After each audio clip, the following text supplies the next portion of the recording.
The city of Los Angeles is proposing an eviction moratorium for 1 full year for people who supposedly were affected by the wildfires. I'm Tony, and this is Real Estate Investing and Landlord News. All right, so I have an interesting topic for you today, and I told you in the past that we have not seen the end of eviction moratoriums, and they're going to use them for different reasons other than just the pandemic. And now they have a perfect excuse for it in Los Angeles, okay? They're going to impose an eviction moratorium on landlords that will prevent landlords from evicting people or raising the rent for a full year for those people who are affected by wildfires. That's what they're trying to do, okay? It's absolutely ridiculous. There's so many people who are going to claim to have been affected by these wildfires, and they weren't, okay? There's going to be so many people who are going to see this as an opportunity to not pay rent for as long as possible and take advantage of the system, take advantage of these landlords who already were suffering because they haven't caught up from the last eviction moratoriums that seem like they just ended a short while ago. You know, it's absolutely insane, yet they keep throwing these same idiotic ideas out there, and I hate it. I absolutely hate it, and I'm calling them out for it right now. So before I get into the article, go ahead, hit the like, subscribe button, maybe leave a comment down below. Let me know what you think. So do you believe that they need an eviction moratorium for so-called victims of the wildfire? Remember, all you have to really do is just make the claim, and the landlord would not be able to evict you. In fact, the landlord wouldn't even be able to increase your rent. And this is even for people who might not necessarily have even lost their homes. They might be able to say, oh, well, my employment was affected by this wildfire, so therefore I can't pay my rent, so you can't evict me if I don't pay. That's what these people are going to do, okay? A lot of these people are just greedy professional tenants, and the government, these politicians, they are too dumb to figure out that people are taking advantage of the situation, okay? So I had to cover this article when I saw it. Let me get into it.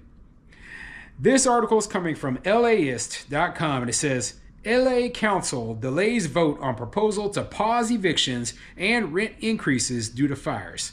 Yeah, anyone who thought this proposal was a good idea is an idiot. And keep in mind, they're going to use this same, strategy from their playbook every time any sort of emergency pops up. Be it a fire, be it if they ever have an earthquake, be it illness, whatever. Oh, we need a pause on evictions.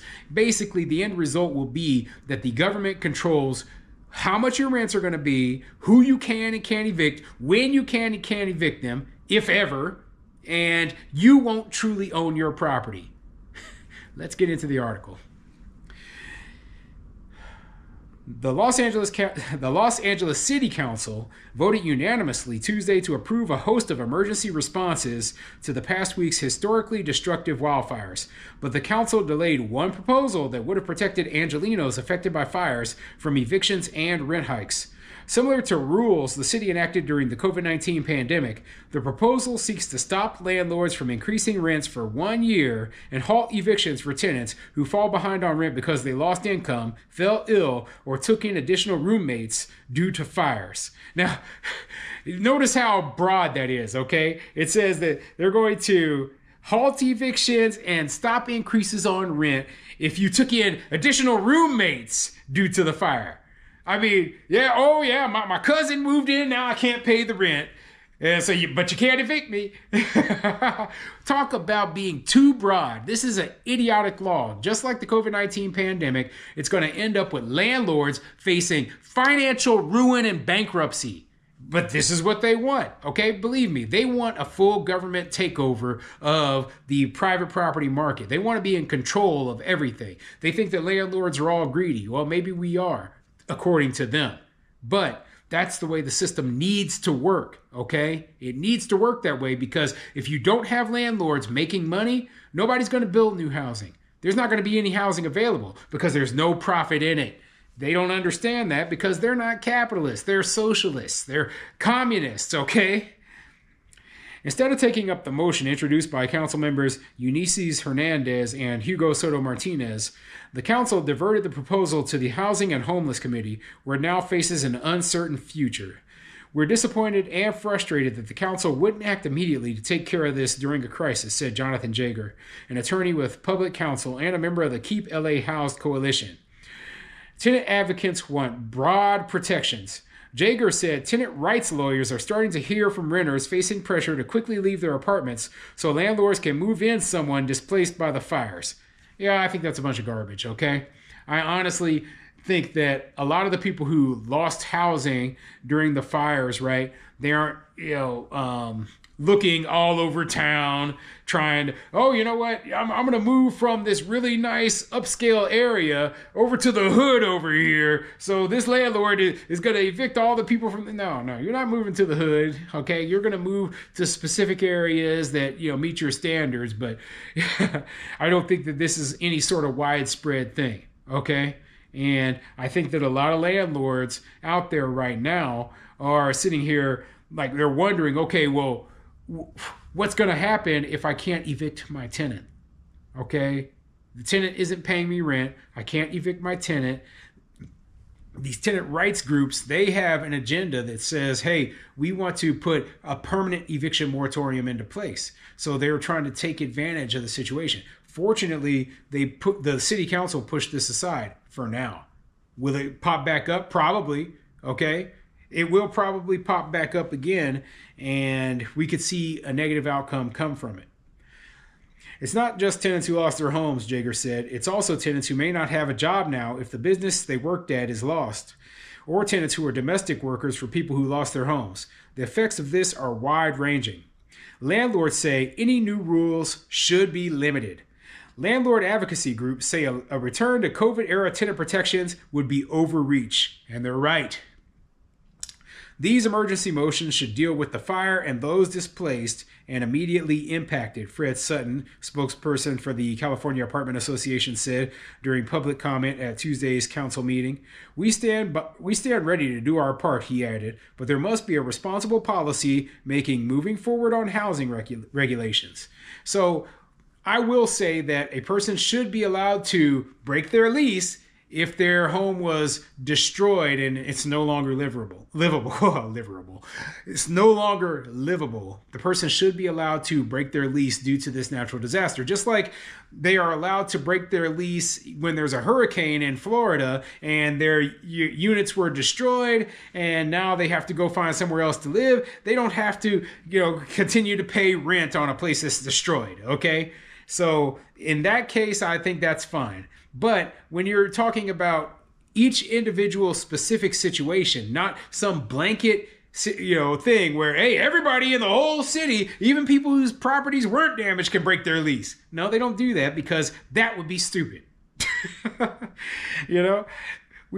I understand that there are people who are going to be suffering, but don't give scam artists a way to take advantage of the situation. And this law, it's like the landlord group said, it's overreach. It goes too far, way too far. And my problem is that the politicians up there, they are so far gone. They hate landlords so much that it is very likely that this will come up again. Some housing motions approved. Other emergency motions that were swiftly approved Tuesday include a request that the city attorney's office fully prosecute all curfew violations by non-residents in evacuation zones, and a request that the LA Department of Water and Power report to the council on water pressure issues that led to problems with fire hydrants in the Pacific Palisades. 2 emergency proposals related to housing sailed through the council. One requests the city attorney prepare an ordinance that protects renters from eviction if they take in fire victims and their pets. Those new occupants would normally be banned under the terms of many leases.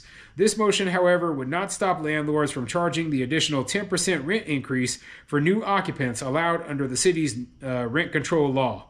So basically, normally in most normal situations, if a person is not on a lease, and they move into a property, then that's a big problem. But what the city did was they passed a law saying that, hey, if you're taking in a fire victim as an additional person on your lease, then they can't be evicted for that, as long as they're meeting all the other terms of their lease. Now, I don't exactly like this because this could end up with, once again, people taking advantage of the situation. Oh, my cousin over here, he's a fire victim and he moved in, and turns out he is a convicted felon sex offender or some nonsense, and he's selling drugs out of the back door of your building. Well, you know what? Maybe there should still be some sort of vetting for people. If it's just a real short-term temporary situation, that's one thing. But if the worst thing is when you have people moving in long-term and you have no clue who they are. They should at least be notified. The landlord should be notified. You should get their contact information. You should be able to do a tenant screening on this person, and it should ultimately be up to the landlord to decide if this person is going to stay long term. Okay, if they're just visiting temporarily while their house, they don't have any housing, that's a little bit different, and I can understand. But is this something that we need a law for? That's what the real question is. I don't know. But anyway, what do you think of this whole situation? Put a comment in the comment section down below.